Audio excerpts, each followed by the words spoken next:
aquí otra vez en Latin Doctors. Bien, amigos, sabemos que existen distintos tipos de diabetes. Mayormente está la tipo 2, que se desarrolla por factores como la mala alimentación y el sobrepeso, creando que el cuerpo no responda al exceso de insulina.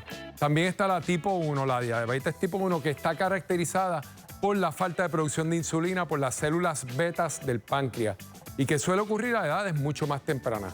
Prestemos atención a lo que la ciencia moderna tiene para atacar y o mitigar el desarrollo de este tipo de diabetes conocido como la diabetes dependiente de la insulina tipo 1. Buenas tardes, Víctor. Igual para ti. En verdad que la enfermedad que ha más avanzado en los últimos años ha sido la diabetes de tantos productos que tenemos. A nivel de investigaciones. Y en productos que en realidad han sido muy eficaces. Pues lo primero es vamos a saber cuál es la diferencia entre tipo 1 y tipo 2, ¿verdad? Okay. Y aquí más o menos en producción, si me ponen la gráfica, aquí tenemos tipo 1, mayormente es una enfermedad autoinmune que el mismo cuerpo básicamente destruye va a atacar. Exacto.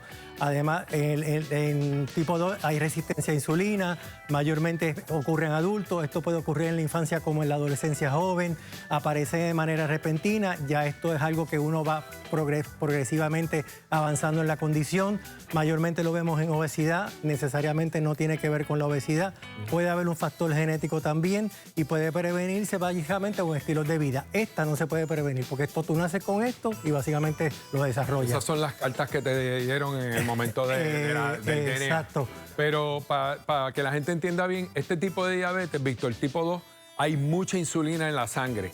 Y el tipo 1 hay muy poca insulina. Y lo que pasa es que esa insulina no entra a donde tiene que entrar, que es a la célula. Y rápido, antes de pasar a la segunda pregunta, sí. ¿Qué es lo que hace la insulina en términos gráficos y bien sencillo para que no haya mucha azúcar en la sangre? Bueno, la insulina entra a la célula para entonces de esa manera reducir los niveles de azúcar a nivel de la sangre. Sí, es como abrir el portón para que exacto, la es la llave, entre. Es la llave, okay. Es la llave. Así que hoy en día, pues, como dije, muchos adelantos a nivel de la diabetes. Diabetes tipo 2 tiene múltiples medicamentos nuevos que han salido que son súper efectivos y vemos que cada vez hay más control con este tipo de pacientes. Sí, se le está dando mucho énfasis, como se ha mencionado, la dieta, el ejercicio. Exacto. Pero para diabetes tipo 1 no tenemos muchas alternativas. ¿Y qué se ha usado en los últimos 20 años para el tipo 1? Insulina. Insulina. De diferentes maneras, lenta, ultralenta. Y hoy en día, pues las famosas bombas de insulina, que en realidad es como un páncreas artificial que tenemos enganchado todo el tiempo y nos ayuda muchísimo. Lo que pasa es que este tipo de pacientes desarrollan muchas veces hipoglicemia o hiperglicemia y su glicosilada nunca están controladas. Víctor, y antes de la última pregunta, para que la gente de verdad entienda la seriedad de esto, ¿qué es lo que pasa cuando el azúcar está en niveles de 200 y 300 en la sangre? Bueno, ¿cuáles son las cosas que pueden sabemos que este tipo de paciente va a tener unas consecuencias a largo plazo donde va a tener enfermedad cardiovascular más temprano, enfermedad renal, retinopatía, que son condiciones que vienen en realidad por relación a un azúcar elevada. Pero además de la azúcar elevada, el peligro mayor es una hipoglicemia. ¿Okay? ¿Por qué? Porque nos quedamos sin azúcar en el cerebro y ahí podemos tener un coma hipoglicémico. Y de ahí muchas veces nos despertamos. Víctor, y para finalizar, el tipo 1, ¿qué es lo que hay de nuevo? ¿Qué es nuevo para la gente? Bien interesante. Y tú me pusiste a estudiar esto porque esto yo no lo conocía. Porque yo no veo mucho tipo 1 en realidad. Pero en realidad es una terapia nueva que se aprobó en el 2023, que es una terapia celular, donde se sacan islotes pancreáticos de fallecidos, de pacientes fallecidos, o sea que es un trasplante halogénico. Se hace una inoculación de esos islotes y se van a inyectar a nivel de la circulación portal del hígado. Se implantan a nivel del páncreas y eso nos ayuda a controlar. En un estudio donde se estudiaron 30 pacientes de diabético tipo 1, mayormente los estudiaron en pacientes adultos jóvenes, se observó que 20 pacientes estuvo más de un año sin usar insulina. Bueno, pues eso son noticias bien alentadoras para mucha gente, ya que pues no es la diabetes más común, pero sí hay mucha gente sufriendo de esto, especialmente de edades muy tempranas. Y lo importante es que ya está aprobado por el FDA, lo podemos tener ya disponible. Bueno, pues muchas gracias, Víctor, por esta información. Ya sabes, este programa dedicado a la diabetes. Y ahora, ¿quién mejor que nuestra nutricionista y el doctor José Álvarez Romagosa para hablar de la importancia de la nutrición?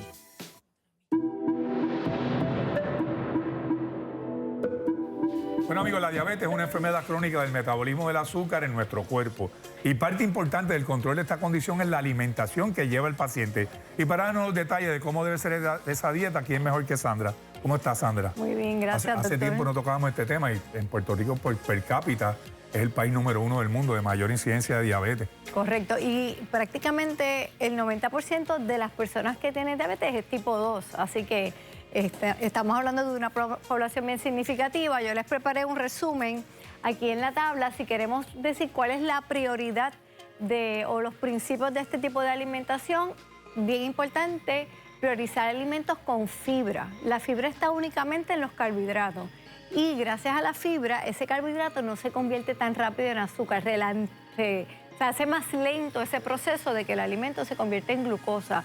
Así que los vegetales y sobre todo con variedad de colores, porque también vamos a tener más antioxidantes y antiinflamatorios, las frutas frescas pero porcionadas, porque el cuerpo no identifica si lo que estamos comiendo. La fruta puede ser la más saludable del mundo. Si usted come una porción más grande de la que su cuerpo puede manejar, le va a subir igual el nivel de azúcar. Y también depende del tipo de fruta, ¿no? Porque hay frutas que son bien azucaradas. Y dependiendo del nivel de maduración, a más madura es la fruta, más azúcar ha desarrollado, pues usted lo que hace es que baja la porción. Si la porción de fruta es una taza, pues usa media, para entonces tener controlada la cantidad. Y los cereales integrales y los granos que son parte de nuestra alimentación, las habichuelas, etcétera. Definitivamente hay que controlar los carbohidratos, sobre todo los que no tienen fibra, y siempre deben estar combinados con proteínas magras, que el doctor menciona, ¿verdad? Las proteínas magras, y grasas saludables como de aguacate, aceite de oliva, ponerle nueces. Y definitivamente evitar las azúcares añadidas, postres, bebidas altas en azúcar y los alimentos ultraprocesados. ¿Y cuál es el promedio o el máximo de calorías que debe de ingerir un diabético al día? Pues mira, eso se calcula con la edad, nivel de actividad física, pero por los 35 años que llevo de carrera te puedo decir que una mujer mayormente está entre 1.500 a 1.600 calorías y un hombre entre 1.800 a 2.000. Obviamente si son personas físicamente activas pueden necesitar un poquito más, pero están dentro de ese número. Y otro detalle que quería dar, que estoy segura que han escuchado, es sobre el índice glucémico. Correcto. ¿Verdad? Hay alimentos que se pueden hacer una categoría y lo que significa es la velocidad en que se convierten en azúcar, así que una persona para el control de la diabetes deben usar con índice de medio a bajo, no los de índice glucémico alto. Pero nos acabó el tiempo, quería tocar lo de la miel y la azúcar morena, que básicamente es lo mismo que usar azúcar blanca. Y por una cucharadita son 4 gramos de azúcar. Así que no se dejen llevar por el mercadeo. Gracias, Sandra. Súper interesante. Diabéticos se pueden controlar dieta, ejercicio y mantener su medicamento y citas médicas como Dios manda. Por lo pronto pasamos con Eric. Adelante, Eric. Gracias, Pepe y Sandra. Muy interesante. Bien, amigos, cada vez hay más y más diabéticos y en el segmento de hoy con el doctor Villamil hablaremos de cómo esta enfermedad se relaciona con muchas condiciones musculoesqueletales y de ser necesaria una intervención, como es que esta condición podría afectar los resultados y aumentar los riesgos que ya existen con la población en general. Así que muy importante este segmento. Fernando, buenas tardes. Podemos comenzar hablando de ¿qué condiciones musculoesqueletales o ortopédicas están asociadas con la diabetes?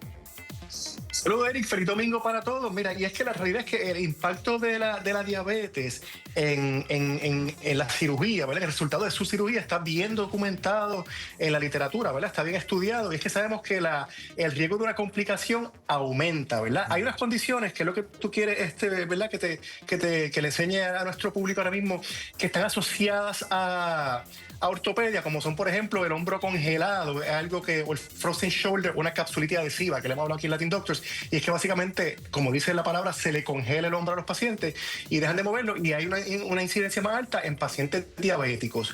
Hay algo que también es bien específico de ortopedia, y es lo que se conoce como el pie diabético, y es que sabemos que la diabetes afecta, ¿verdad?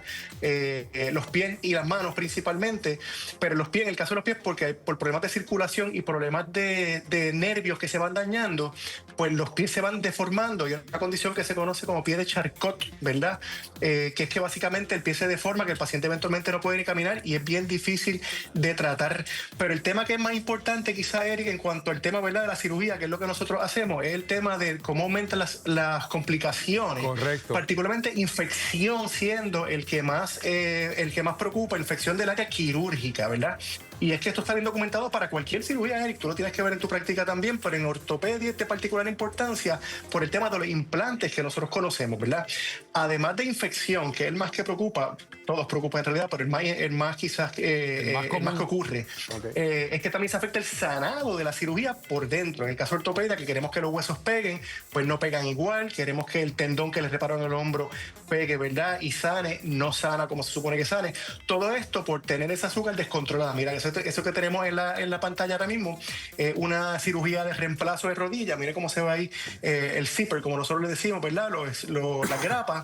Y mira que se ve bien roja, y eso es una cirugía que se está infectando porque este paciente no tiene el azúcar bien controlada. La próxima imagen que tenemos es básicamente cuando está progresado un poquito más y se ve no solamente la herida roja, sino está saliendo pus.